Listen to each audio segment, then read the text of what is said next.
Hello and welcome back. Before we get to part 2, Real Talk, please allow us to fulfill our capitalistic duty and plug our Patreon, the Contrarian Supplements. That's right. For a small fee, you too can help the Contrarians rage on. We have tiers ranging from just $1 to $10. It all depends on how much content you can handle. Starting at $1, it's a Travoltis tier, which gets you access to new bonus episodes focusing on a new movie every month, as well as access to the patron chat. Join other patrons in making fun of our opinions. Moving up to $3 is the Whedonesque tier, which unlocks access to our pre-recording notes, our video reviews, and our spin-off show, Contrarians After Hours. That's a more laid-back space where we talk about other things we've been watching, reading, playing, thinking about.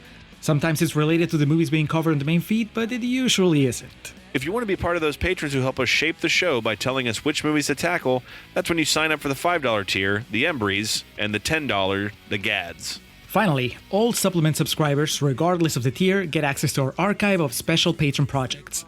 Head over to patreon.com/contrarianprime now to join. Be sure to listen through the end of the episode to find out what's coming up to the Contrarian Supplements this month. Now, it's time for some Real Talk.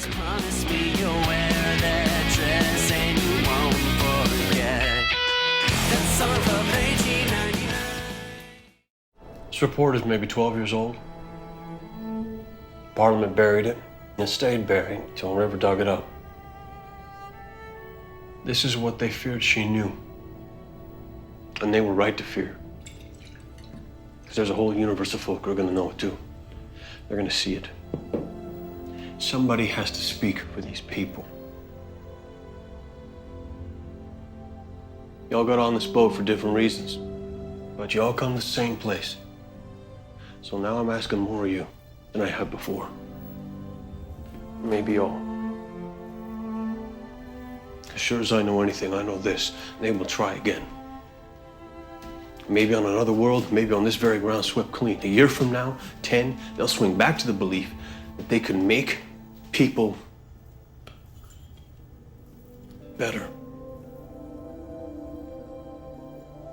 And I do not hold to that.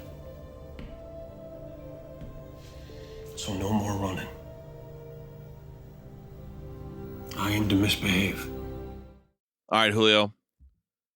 I was kind of surprised when you told me that the audience score was as high as it was for this. Mainly, I was just really curious. I was kind of looking forward to your perspective on this.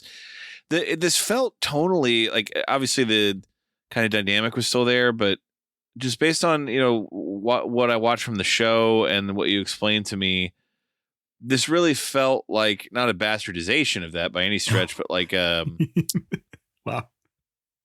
Well, no. That's what I was watching. This was like, man, I wonder if like the longtime fans or the hardcores rather thought this was just like a Hollywoodized version of it. And they stripped it down and, made it more appealing for the masses and not for the real fans. But that's honestly, I enjoyed this movie. Spoiler, I thought this was quite fun. But it doesn't sound like it had any of that reaction. I'm sure if we dug deep enough, we would find someone who said that. But sounds like by and large, the reaction to it was very positive. Yeah, I think that's you're right. That if you look, hell, even if you look on Rotten Tomatoes, like there are some quotes where like, oh, it's got nothing of the wit, the cleverness of the show, and this is just exactly what you just said. It's the Hollywood version of it. In fact, one of the quotes that I picked actually references it, but.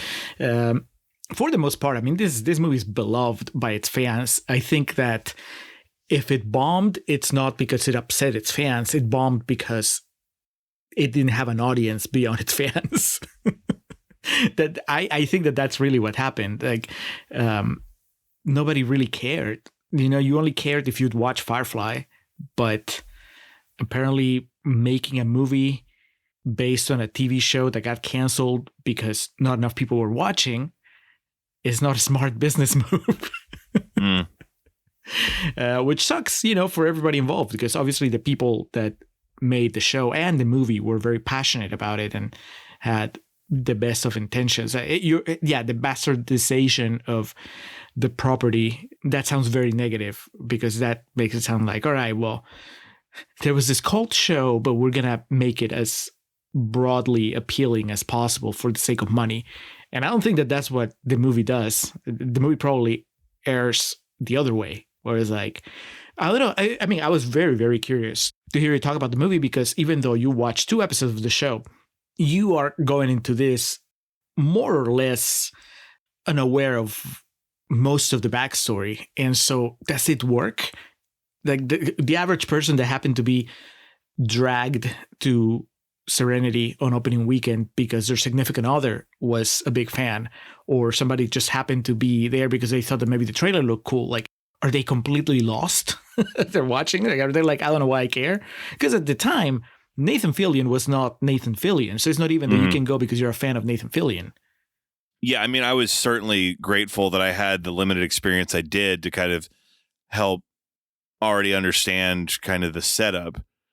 I think they do a decent job of kind of, I mean, you don't know why they're all together. That's literally one of the episodes you had us watch, right? That's how they all end up together. But, Right.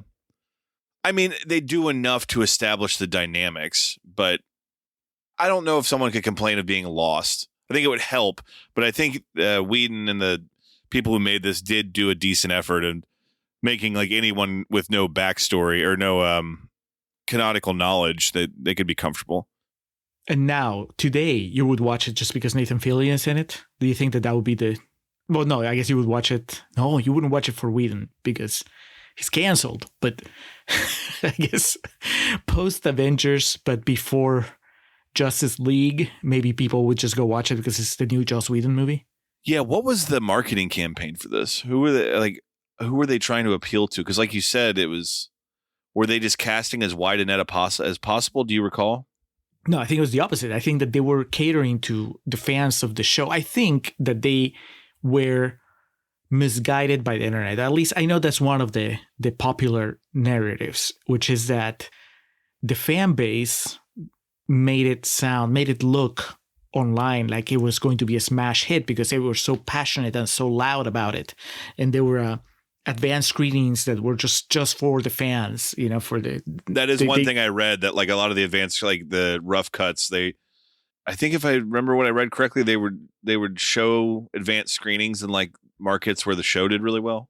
Yeah. And I guess back then it was like message boards mostly. I don't know.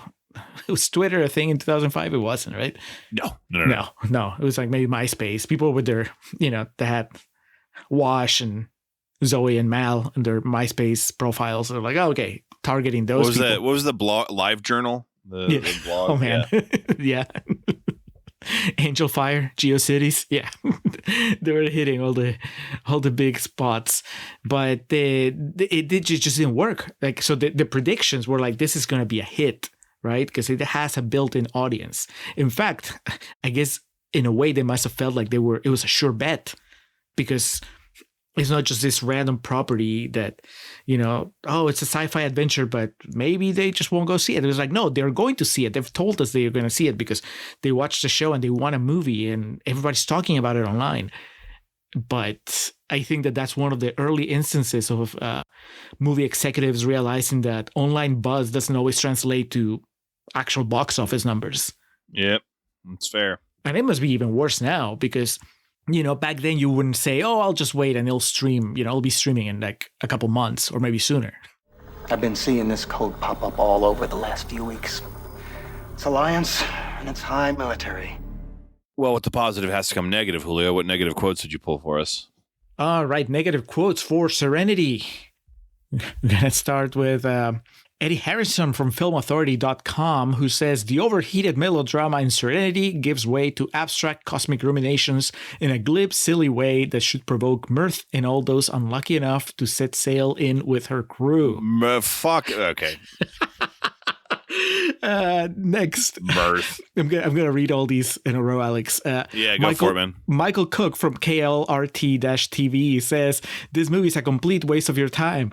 It has fantastic actors who are completely wasted with a plot that is boring and dull. Callum Cooper from Source, Scotland, says, hindered by such a weak and conceited script, I struggle to imagine any version of this that I would be able to take seriously. And finally, Manuel Salbento from MSB Review says, Serenity tries to go big and bold, but falls astonishingly flat. Plot holes, logical incongruencies, awful dialogue, terrible editing, hollow characters, and neglected subplots. One of the worst films of 2019. Wait, 2019. 2019. Alex, I was reading quotes from the 2019 Serenity, which is Matthew McConaughey You son of a bitch. and Hathaway thriller that stands at 21% of the tomato meter. You did a good job of keeping those very ambiguous with their criticisms. So yeah, the first one said set sail, and I was like, yeah, because they're always calling the Serenity a ship. yeah, and mirth. Fuck off. All right, well played. All right. Real quotes. These ones are for the 2005 Serenity.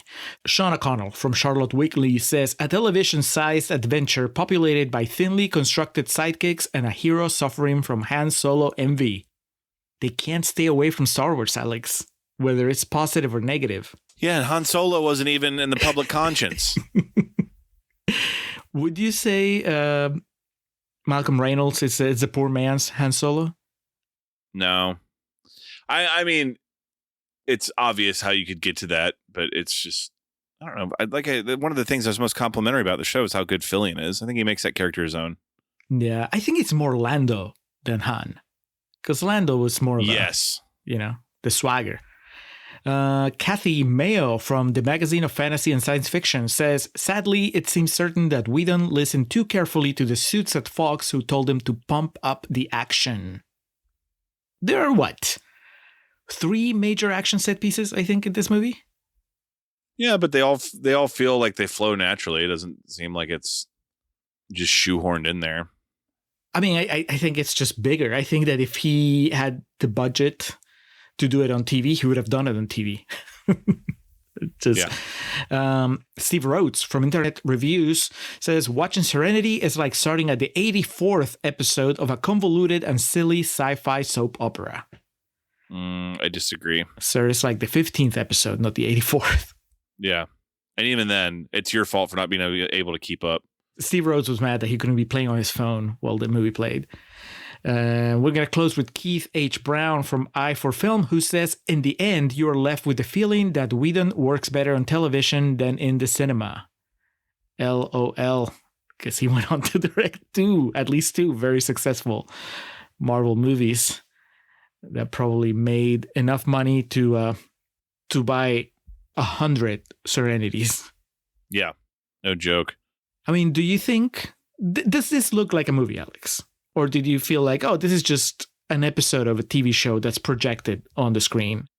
No, this is a movie. This felt like a movie, even just to the way like some of the shots were framed, and obviously the production budget was much higher. But no, the story was like a self-contained thing that could also be expanded upon, and you can bring things into it. But it didn't feel like I said, it helped that I had some back knowledge, but this doesn't feel.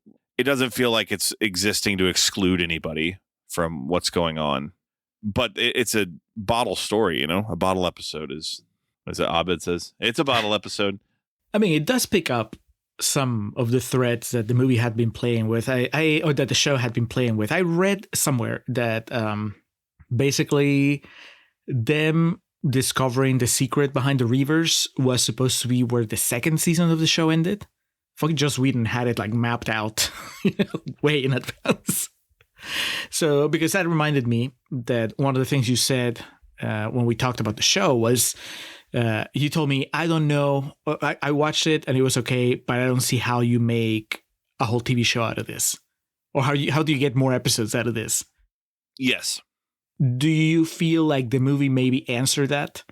Well, it's funny you bring that up because one of my thoughts was like, this story is not exclusive to this universe at all. This is a very like paint by numbers science fiction story, which is different than what they were trying to accomplish, in my opinion, in my limited experience with the show, different than what they were trying to accomplish there. So it kind of validated my point that for the movie, they just had to go into the, New Hope playbook, which is fine because I enjoyed this movie.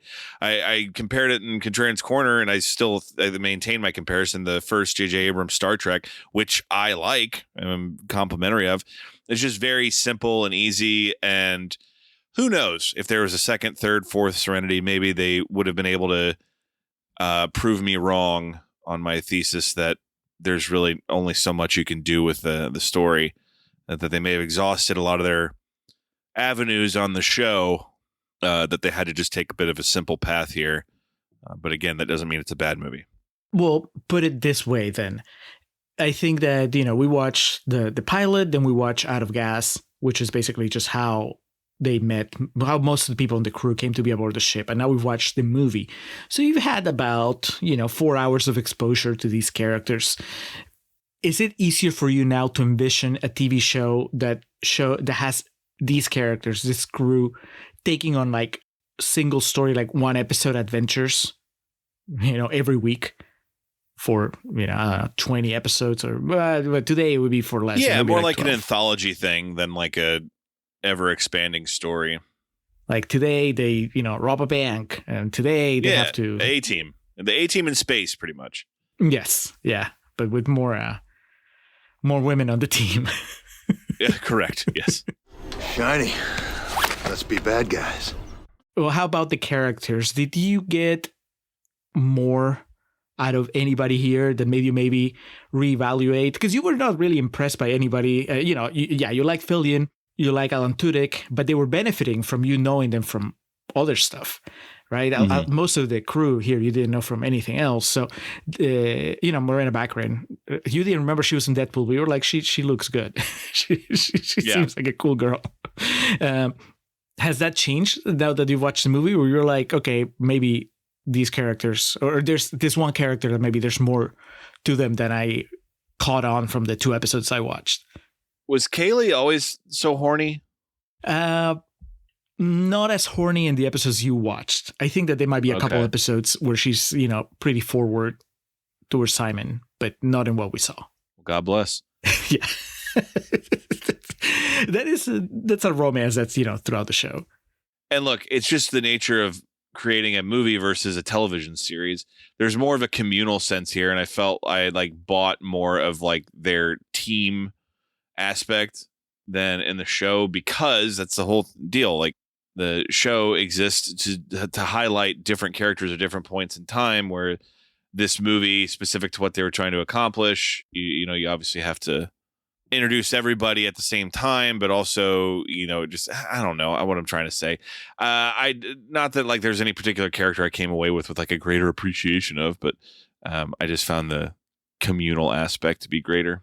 No, I get it, because we had to cherry pick, the episodes that you were going to watch. And so it made sense to do the first episode, because that's how it should have started. How most people that caught it on DVD, that's how it started for them. And then to do Out of Gas, because that way you got to see the vignettes of, the different members of the crew.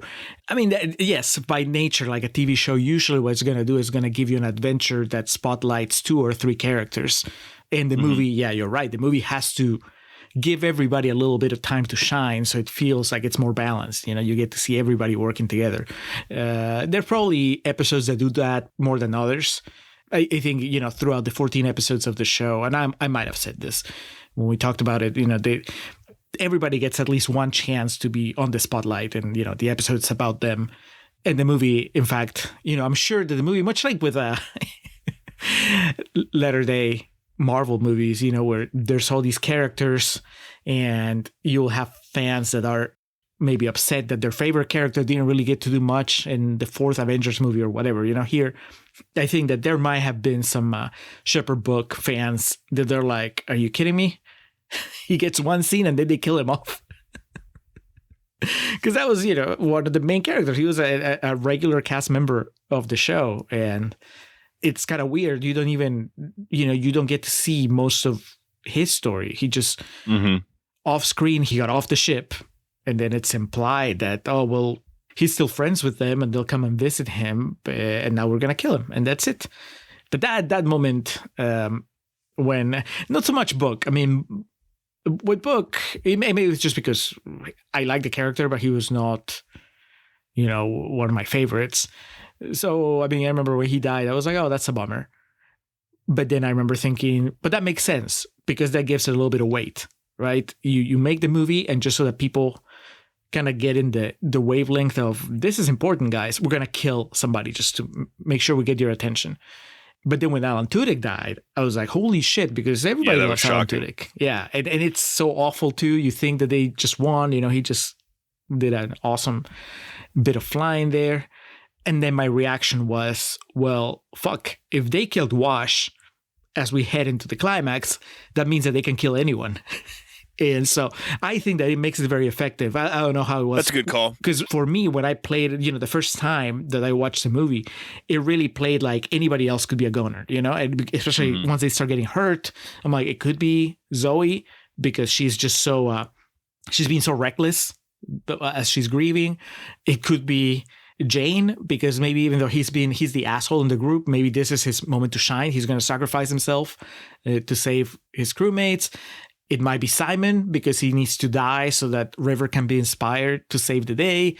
It could be Kaylee because everybody loves Kaylee, and they already killed Wash. So, anything goes. Maybe it's going to be Nathan Fillion. I just didn't know. I remember thinking, Whedon, you son of a bitch. I mean, that hurts and it sucks that you killed Wash, but it really made me very nervous the way I should have been during the third act, which is, yeah, I mean, this is formulaic, but there's something that still work really well as far as like pushing your buttons. And I think that's one of those things. Did it ever cross your mind that somebody else could die after Alan Tudyk died? Or were you doing that analytical Alex thing where you're like, no, this is enough. I think they already killed Alan Tudyk, so that means that everybody else is safe. I didn't think Nathan Fillion was going to die, but they did get me with the Chewie's finish.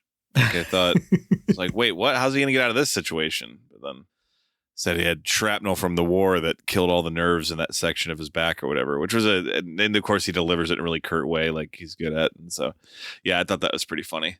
Well, when I got to the part where it looked like everyone was going to die, I'm like, okay, well, something's going to happen. Then of course the gal, went fucking Loomis at the end of Halloween 5 on everybody.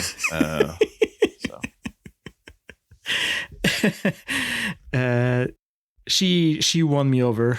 Now that we're in real talk, there might be something to your analysis, your thesis that she is a version of a wise beyond her years child, and that's why maybe I just have trouble with the character. There's definitely something that affects my experience whenever I encounter that type of character, and I think that my patience may grow a little thin with characters like River in stories like Firefly and Serenity, where I'm like, I get it, you've gone through a lot, and but the childlike confusion, I can only take so much of it.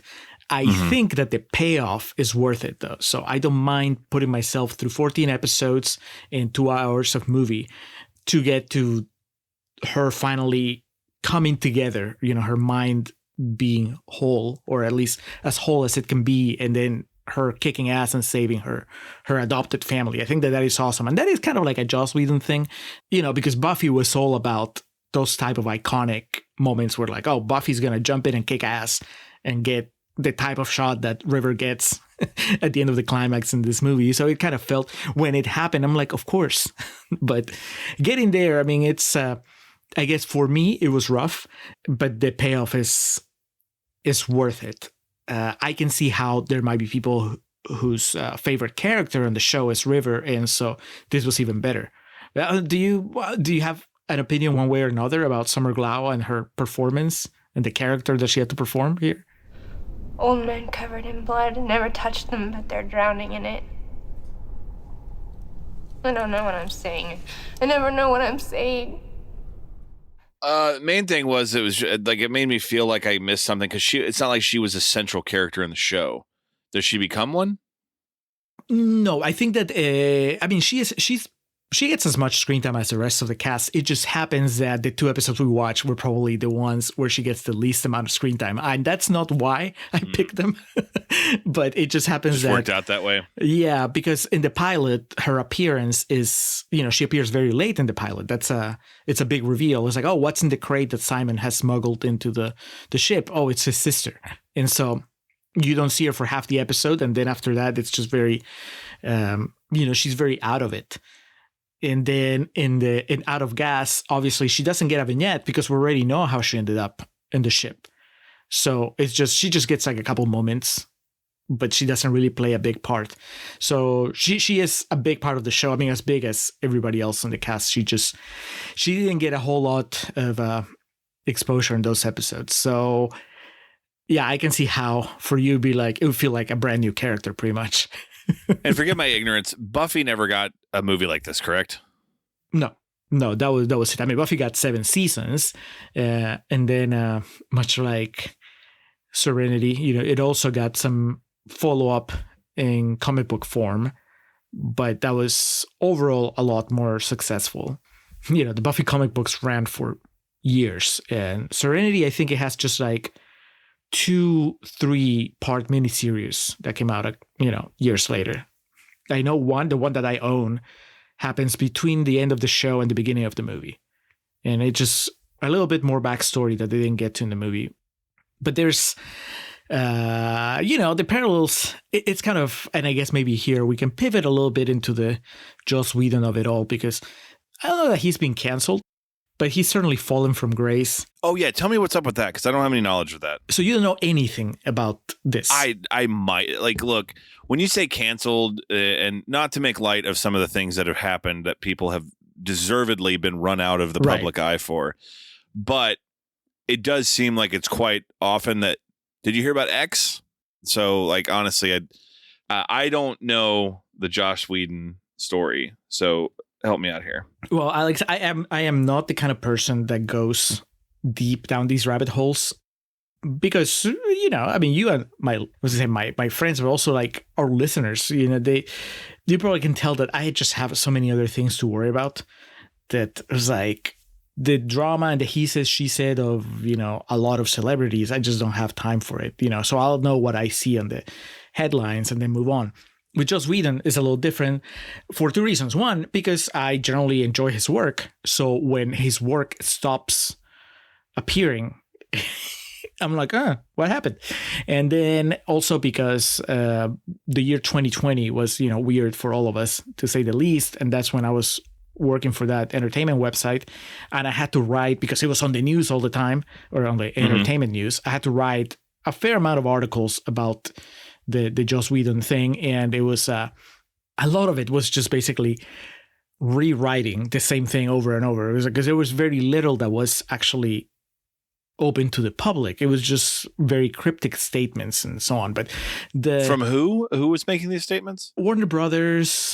Joss Whedon would say a couple of things to defend himself, and then it was mostly the actors that had to work with him. Okay, so this wasn't Me Too stuff. It was it was Me Too adjacent.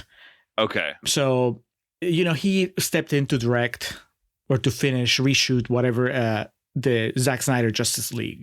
Did you know that? You must have known that, because I'm sure I made a joke about it. Zack Snyder Justice League. So, is that the movie that people, was that the Snyder Cut movie? The hashtag Snyder Cut movie? Right. Well, the Snyder Cut. Eventually. Yeah. Yeah. So basically what came out theatrically was the Joss Whedon cut, right? So Snyder does Man of Steel, then he does Batman vs. Superman, and then the follow-up was going to be the Justice League movie. But then while he is in pre-production, or he had started shooting, I think his son might have passed away. And so... Oh, Snyder, yeah. Did he take his own life? I think so. He might have committed suicide, maybe. But it was, he has a family crisis. And so... Okay.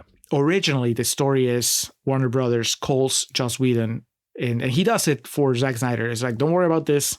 I'll finish your movie. And then that's the movie that comes out in theaters, and the movie bombs, or it doesn't do great, gets bad reactions from critics, from the fans of the previous movies, and everybody's like, oh, Joss Whedon just came in and Marvelized the Zack Snyder, because Whedon was coming out of the 2 Avengers movies, and we're like, this is bullshit. This is not the Zack Snyder stuff that we like. This is just Joss Whedon's quippy stuff. We don't like it, and hence release the Snyder Cut and so on. And Joss Whedon hit him with the Vince McMahon, you don't like what you think you like. You like what I tell you to like. It's the Whedon brand, pal. There you go. I mean, it's kind of silly. I'll tell you, the Joss Whedon movie, Justice League movie, is 2 hours, and Zack Snyder's is 4 hours. So I could already tell you which one you're going to like better. What's the third option? But well, around 2020, one of the actors from the Justice League movie, his name is Ray Fisher. So he plays Cyborg. Are you familiar with the Cyborg character? Maybe from playing Injustice? Yeah, but I'm trying to see if I know who Ray Fisher is. Well, I don't know that you know him. I do not. Yeah, I think his biggest claim to fame is that he played Cyborg. Oh, God, he's been in all these fucking movies. All right. So Cyborg gets the short end of the stick in the Joss Whedon version of the Justice League, which is more noticeable if you watch the 4-hour version of the Justice League, because he has more of a story. I mean, I guess everybody gets more of a story when your movie's 4 hours. But so if you're cynical, you can say that Ray Fisher was mad about that. But the consensus seems to be that there's something to Ray Fisher's allegations. And his allegations are that Joss Whedon was a very hateful person to work with, that he was very toxic on set, that he was an asshole to actors, and a lot of stuff that is just not, there's just like implications, because basically he puts in a complaint and then Warner Brothers launches an investigation. And so what the public knows is that Ray Fisher made a complaint and that there's an investigation in Joss Whedon's actions. But we never, as far as I know, we never find out like the details of it. But what we do know is that as part of the investigation, other actors in the movie have to come out and make statements. And, you know, there are people that say that they support Ray Fisher, and there are people that don't say anything. They try to stay out of it. But I want to say Jason Momoa, maybe, and definitely Gal Gadot. Yeah, I don't think Ben Affleck's had anything to say, but some people from the cast, they basically make it sound like they support Ray Fisher and that, yes, Joss Whedon was a dick on set. In fact, I think that there's eventually there comes a story about Gal Gadot complaining about Joss Whedon rewriting a scene that her character Wonder Woman was in to make it more sexual, and that she complained about that. So they end up shooting the scene with a body double. A lot of like that kind of stuff. Oh, God. I can't know that. I could stand to hear a little more.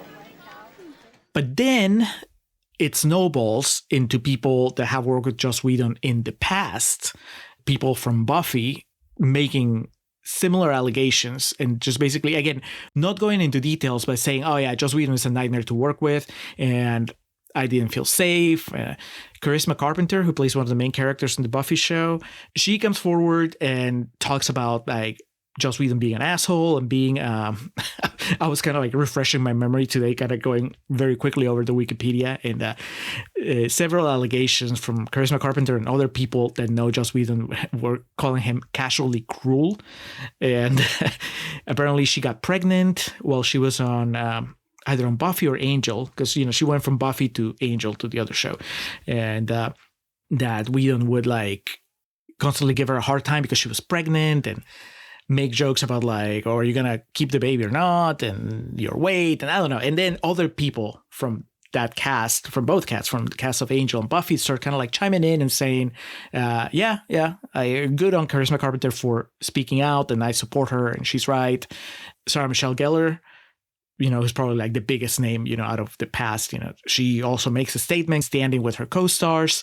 And Michelle Trachtenberg, R.I.P., you know her as Harriet the Spy, right? Well, yeah, and also of Eurotrip fame. Yeah, well, I was going to say, you know her as Harriet. I know her as Buffy's little sister Dawn, and contrarian listeners know her from Eurotrip.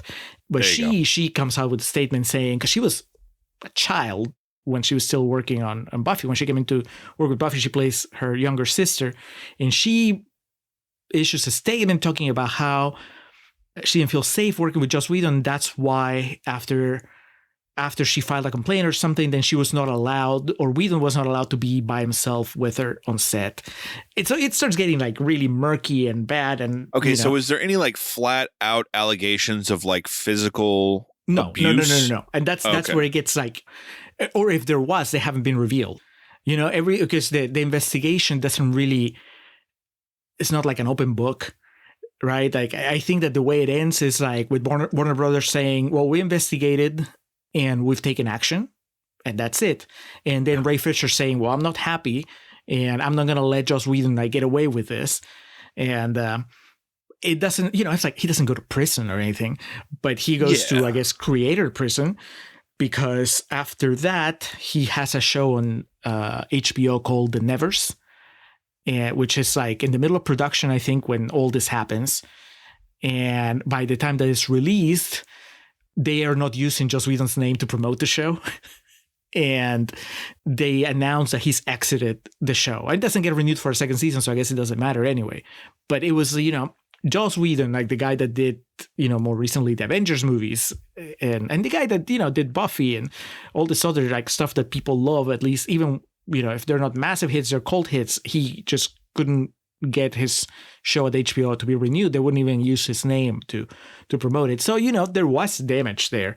It also, I guess it kind of like piles together with the fact that it just becomes public knowledge that he cheated on his wife. And so that becomes part of the conversation too. And there's like articles about, just every person that ever dated Joss Whedon or every person that Joss Whedon cheated with coming out with stories about it. And so it's just like a huge mess. Is Joss Whedon, how guilty or innocent Joss Whedon is, I don't know. Don't care that much, honestly. I watch it from I have the benefit of not being affected by anything other than I like his work. And I saw him at a Comic-Con, the one San Diego Comic-Con that I went to. What's his table next to Jeffrey Jones? Oh, God. He was down at Cancel Alley. Yeah.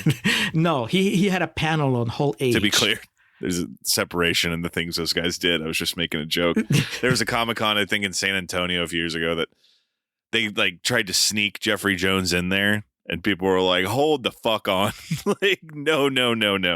Like, to do what? Like, photo ops and sign autographs and shit. It was like fucking, I don't remember who, but, let's just say, for example, Ralph Macchio, Sean Astin, kind of in a little smaller box, Jeffrey Jones with Jeffrey Jones from Ferris Bueller's Day Off and Howard the Duck. In that awful scandal. It was one of those things that almost like immediately he was pulled because people were like, that's a social media, baby. They were just like, fuck this, boycott this. You know? So anyway, but you saw him at a convention. Yeah, I did. Well, this was always obviously way before any of this. He might have been in between Avengers movies. And when I saw him, but he was in Hall H, which is the biggest, area in the San Diego Comic-Con, or at least it used to be. So that, Hall H is like heavy hitter after heavy hitter. So the Joss Whedon panel, he was like a fucking rock star.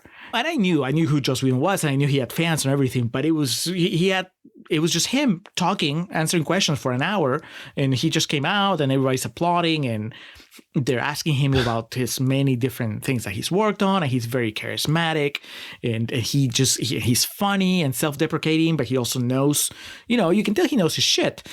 And then there's a moment where somebody asks him, God, I don't remember the exact question, but it had to do with feminism and his take on feminist characters, and something about like, for example, something along the lines of, why would you say, what drives you to write such strong female characters? And then his answer was along the lines of like, well, I do it because people still ask me this question. And he gets like a standing ovation. The room goes wild. It's like, oh my God, this is a feminist icon. So of course, years later, when it becomes very likely that he maybe was a little misogynistic, to say the least, on his sets, and that he was cheating on his wife with multiple people, and that, he was trying to force Gal Gadot to make some sort of like uncomfortable sexual joke on Wonder Woman or whatever, all that stuff. His fans felt betrayed. So there was that backlash. I don't have a standing to call it an overreaction or an underreaction, because for one, I don't know all the details. I can just tell you how it felt from, outside, especially because I had to write about it. And I was like, man, we're devoting a lot of attention to this in the middle of a global pandemic, because I was doing that in 2020. I don't know what, obviously I stopped thinking about it the moment that I didn't have to write about it. And I don't know what Joss Whedon is doing with his time today. He probably has enough money to where he doesn't have to worry about ever having to do anything again. I would hope so. Does that mean that the likelihood of Serenity ever getting a sequel has diminished? Yes, but I don't think that the odds were looking good to begin with. And I guess what you can say is that the specific cult of personality of Joss Whedon has died, or died down at least. I'm sure there's some like hardcore Whedon apologists that will tell you that, you know, he did nothing wrong, but his work, like the properties that he set up, that he created, I mean, they still have a following that's very strong. So I think that it's one of the scenarios where people have been able to separate the artist from the art. And in fact, I think, and maybe partly because the other people involved with those projects, with that work, you know, they've been very outspoken against Whedon and not supporting him. So I think maybe that makes it easier for people to feel okay still being big Buffy fans or big Angel fans or whatever. I don't think I've seen any comments from the Firefly / Serenity crew, you know, because for a while everybody was sharing their Joss Whedon horror stories, but who knows, you know, they may not have been asked or they may have felt like they didn't need to jump in and kick him while he was down. Who knows, man? But there's a reason why you don't see Joss Whedon's name the way that you think you would after the string of successes that he had in the early 2000s. They're not going to see this coming. It's an interesting tale. And again, when I said earlier there's no physical abuse allegations, that's not to say that like being a fucking asshole is excusable, but it's just kind of, if you're in any position of public eye, celebrity, anything like that, you're going to be held to a bigger microscope or a more powerful microscope than just, you know, you or I, Julio.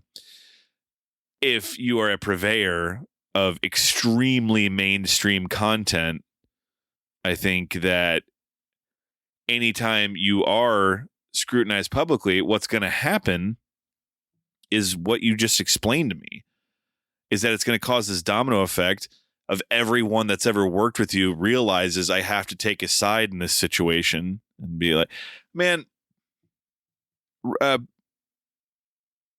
like actors I enjoy were still making movies with Roman Polanski into the 2010s.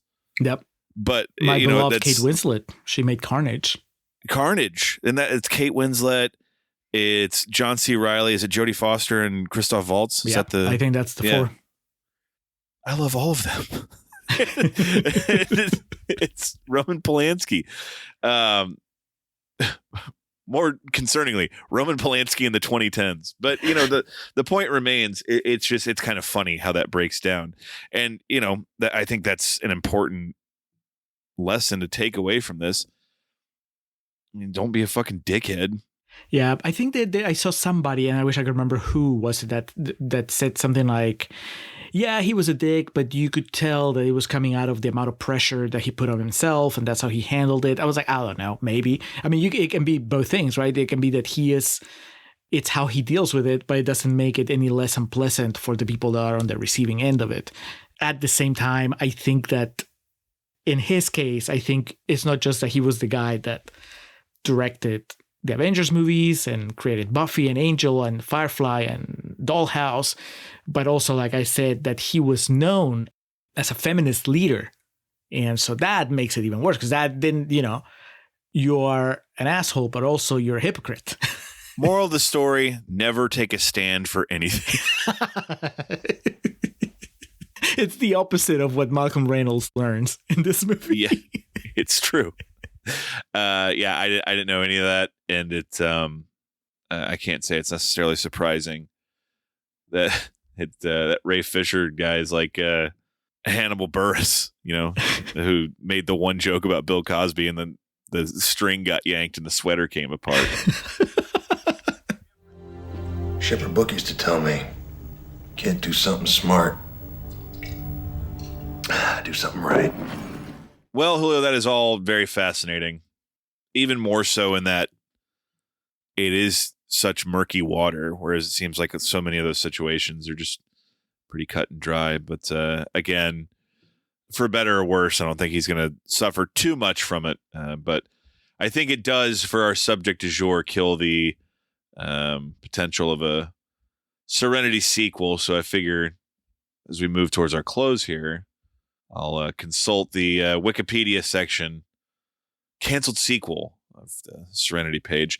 Fans had hoped that if Serenity had been successful, it might lead to either a sequel or a film trilogy. To be clear, the Whedon thing, I'm pretty sure the box office return is why this never got a sequel, not necessarily the 15 years later drama with Joss Whedon. As on a budget of $39 million, which they make it look pretty damn good, it had a $40 million box office return. The first major sequel rumor began on December 1st, 2005, when IGN Film Force reported that Universal had expressed an interest in making a Serenity television movie for broadcast on the Sci-Fi Channel. So that, I think obviously the budget would have been lessened, but that still would have, I think, satiated the fans. It was expected that commissioning of a television sequel would be contingent on, can you guess what they were waiting to see what the numbers were going to be for, Julio? Yeah. The box office, not the box office, the sales of the Firefly. Was it Firefly or the DVD for Serenity itself? The DVD for Serenity. Yeah, yes, sir. That makes sense because Firefly would have been out for a while. Yeah. Yeah.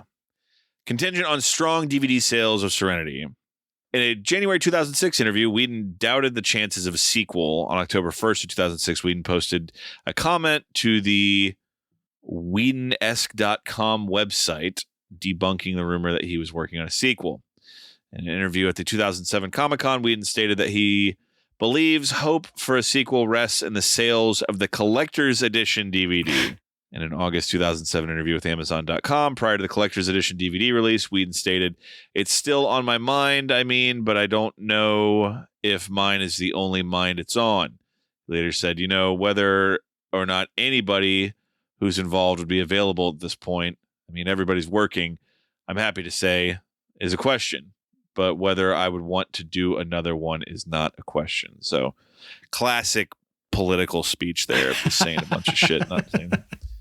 But I definitely wanted to throw in that because, dude, again, in 2005, $39 million budget, $40 million box office return. They're like, oh, we're golden. That doesn't matter because you get the second release on DVD. So it seems as though what likely happened was all the fans went and saw the movie. All the fans bought the DVD, but they just didn't have that number of new fans to make up for it, That's rough, though, because what does that mean? Does it mean that there were people? So there's two options, right? One, that only fans went to watch the movie. Those numbers, the box office numbers are just the people that have watched the show. They just showed up at the movie theater, but hardly any new people. Or new people showed up, but they watched the movie and they're like, yeah, I don't really feel like investing any more time or money on this property, which is almost worse. There'll be a new Star Wars here in a few years. We'll be all right. Right. You just said it, Alex, and I'm assuming you were being serious. Like, you finished Serenity, and it's not like it made you want to go watch and, go back and watch the show, like the rest of the show. It's very strange because just jumping ahead, we're already here, so we can already get into it. This is like a B- for me. I had a really good time enjoying this in a standalone viewing experience for the whole last hour. I was pretty much just dialed in, but I don't think I'm ever going to watch it again, and I don't have any real motivation to go check the show out. So, which is unfortunate, for I'm sure someone like you who is really into the whole franchise at large, but my takeaway is a positive one because I enjoy this movie. And, when I say never going to watch it again, that means I'm not going to seek it out. But, my rule, like, this qualifies for that class of film that if I'm in a hotel room or just flipping the channels and, there's 45 minutes left in it, I'll be like, okay, well, I'll watch this. Watch Nathan Fillion and Chewie throw down one more time. Want to watch Chewie shit his pants when he realizes the Reavers are coming right at him. So I am very glad, actually, as a fucking nerd of all trades, that I now have a bit of experience with Firefly to cite and reference when it comes up in conversation. because it's always been one of those things of like, oh, I've heard of it, but I don't know much about it. But yeah, a positive experience with this movie, Julio. Where does this fall for you? I'm curious. This is something I love. I love the property. I love the movie. I am glad that I got to revisit it because, it's been over a decade at least since I watched it last. And it has happened that sometimes I revisit things that I loved and it turns out that they're not that great anymore. And the things are still the same, the movies, the TV shows, whatever. So that means that I'm the one that has changed. Isn't that always weird? I don't want to change into somebody who likes something less. I mentioned in that After Hours, this might be the last plug for that After Hours. I mentioned that I had a very Mercifully. special, yeah. I mentioned I had a very special connection to the show too because I watched it with my dad, and I didn't get to watch the movie with my dad, but I know that he watched it and he liked it, and so there's a lot of stuff that has obviously built in the nostalgia for me, and then so I was able to watch, in addition to the 2 episodes that we watched for the After Hours, I watched the first Christina Hendricks episode, Our Mrs. Reynolds, which was a lot of fun. Really young Christina Hendricks, this is pre-Mad Men, and she's pretty awesome. I watched the last episode of the show because I was curious to see how it ties in, what did it look like for the people that were watching the show, how it ended, because it's one thing watching it not knowing that's the end, and you don't know there's going to be a movie that maybe gives them a better ending. And it is what I remember. It's a good enough ending considering that it wasn't meant to be the ending. Permission to come aboard? You ain't quite right. It's the popular theory. Go on, get in there. And then, I watched the movie again, and it just still works. I think everything seems to be political now. Where we are, I don't know if it's our age, Alex, or it's just like the confluence of things happening in the real world, where it just feels like any time that I watch a movie where there's a character taking a stand for what's right, it really stirs me. And I think that back in 2005, when I watched this movie the first time, I just thought it was cool. And watching it today, I just like my chest swelled up at the idea that there's this group of people that are like, well, fuck it. We're just going to go against this corrupt government and expose this secret that they have. And we're probably going to die while we do it, but it's the right thing to do. So we're going to do it.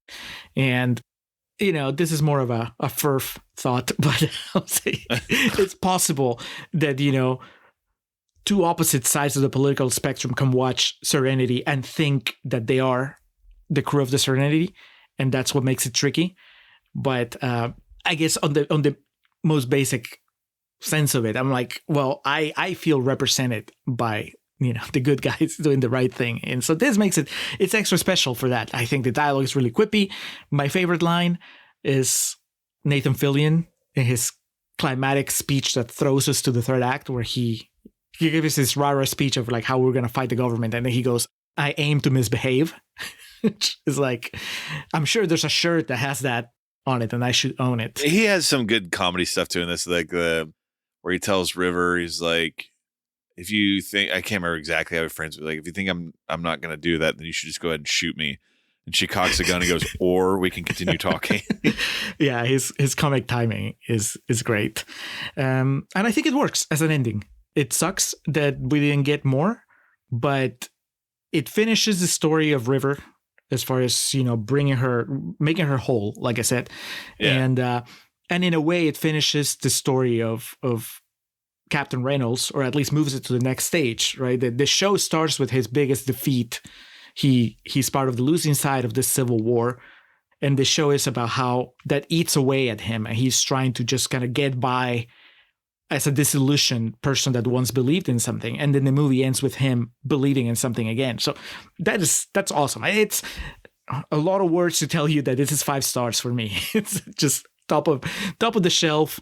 I couldn't tell you where it ranks on my top 100 of all time, but I like it better than the 2 Avengers movies that Whedon directed. Like, yeah, I think it's great. So I was glad that I got to revisit it. And I'm glad that this worked a little better for you than the show did. I figured there was a chance that it would because, like you pointed out, I think it goes out of its way successfully to be accessible. And so, yeah, maybe it's just that people didn't feel like taking a chance on the movie, but I would like to think that most of the people that took a chance on the movie in theaters probably had a good time. That's how it goes sometimes. Your first movie bombs, and then before you know it, you're directing like 2 of the biggest movies for the Marvel Cinematic Universe. You know what the first rule of flying is? Well, I suppose you do, since you already know what I'm about to say. I do. But I like to hear you say it. So that's it. Firefly fans, Serenity fans, hit us up with your thoughts. What do you agree, disagree on?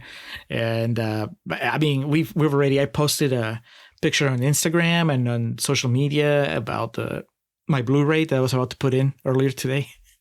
And, yeah.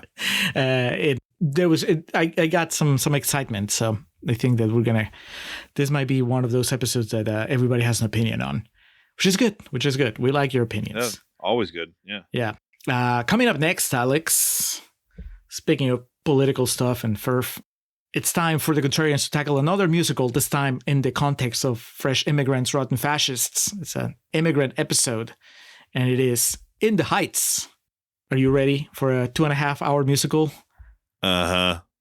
Lin-Manuel Miranda. Lin-Manuel Miranda. Last heard around these parts when we did the Moana episode. Yep. Well, if everything goes according to plan, we will not be alone for our In the Heights conversation. But that's all I'll say, because I don't want to. What's the saying, Alex? Count our chickens. Yeah. Don't count your chickens before they hatch. Okay, so yeah, the hatching will take place on Thursday, so that's when I'll feel comfortable saying more. But that's it, Alex. It's past midnight. That means that it's officially my birthday. I can't think of a better way to celebrate it than giving Serenity 5 stars and announcing that we're doing a Lin-Manuel Miranda musical for our Fresh Immigrant Rotten Fascist series. It all comes together. Happy birthday, my friend. Thank you. It's could have been worse. Last year, Trump was getting sworn in. 37? Brother, 29. Okay, 29 for the third time. Yes, I aged backwards. While we have you here, what's on the Patreon channel? Well, I've gotten some pretty good feedback about that Die Hard Christmas QVR. I edited while I was on my vacation, so if you haven't checked it out, you guys should.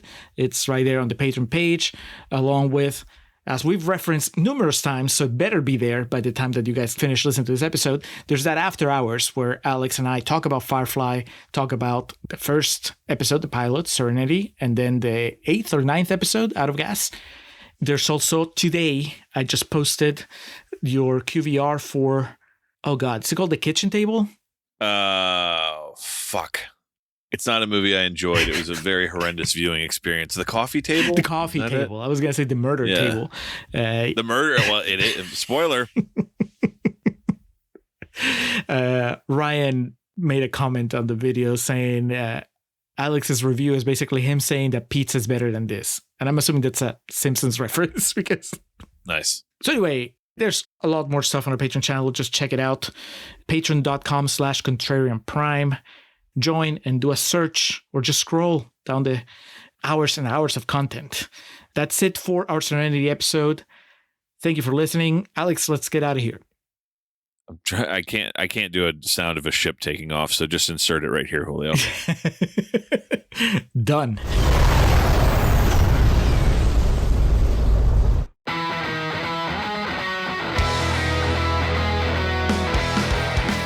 Welcome to our end credits. Or as we usually call them, our perennial plugs. We start off by giving thanks to the Festive Years who provide our opening and closing tracks. They kick us off with Last Stand and take us home with Summer of 99. Be sure to head over to thefestiveyears.com for any and all Festive Years needs. Our friend and fellow podcaster Hans Rothgieser is the man behind our logo and all the art you see related to our show. Reach out to him and let him know how much you like that little tomato. His email address is mildemonios@hotmail.com and his website is mildemonios.pe. That's MILDEMONIOS. Hans, thank you for all your support. For those interested in the regularly absurd world of professional wrestling, Joe and the boys over at latenightgrin.com have you covered. Tell them the Contrarians sent you. And we like to close with special thanks to our social media team of Zoe Perez and Corey Ari. Each of the social media accounts we mentioned in the introduction look as good as they do because of their work. So that'll do it for this episode of The Contrarians, where we're right and you're wrong, and we will catch you next time. Just for old time's sake, I really don't care.